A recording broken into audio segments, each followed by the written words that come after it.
አምስቱ አእማደ ምስጢራት አእማደ ምስጢራት የሚባሉት አምስት ናቸው።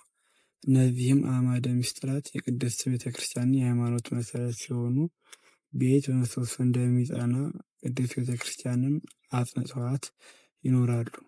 እነርሱም ምስጢረ ሥላሴ ምስጢረ ሥላሴ ስለ እግዚአብሔር አንድነትና ሦስትነት የሚገልጥ ምስጢር ነው።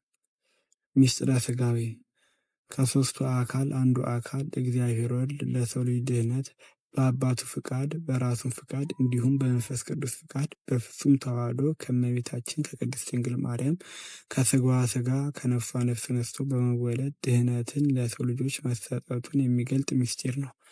ምስጢረ ጥምቀት ጌታችን መድኃኒታችን ኢየሱስ ክርስቶስ በውሃ ተጠምቆ ጥምቀትን እንደመሰረተልና በጥምቀቱም የምናገኘው ጸጋ የሚገልጥ ምስጢር ነው። ምስጢረ ቁርባን ጌታችን መድኃኒታችን ኢየሱስ ክርስቶስ በምሴተ ሐሙስ ቅዱስ ሥጋውን ቆርሶ ክቡር ደሙን አፍስሶ እንደሰጠና ቅዱስ ሥጋውን በልተን ክቡር ደሙን ጠጥተን የምናገኘው ጸጋ በመዘርዘር የሚያስረዳ ምስጢር ነው።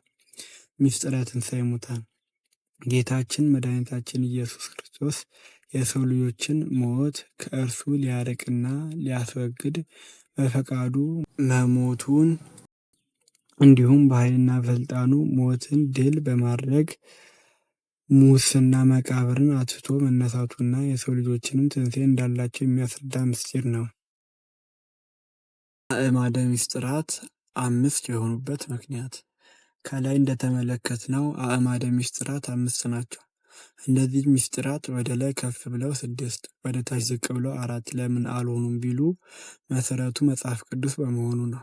ሐዋርያው ቅዱስ ጳውሎስም በልሳኖች እናገራለሁ እግዚአብሔርንም አመሰግናለሁ፣ ነገር ግን ሌሎችን ደግሞ አስተምር ዘንድ በማህረም እልፍ ቃላትን በልሳን ከመናገር ይልቅ 5 ቃላትን በአእምሮዬ ልናገር እወዳለሁ።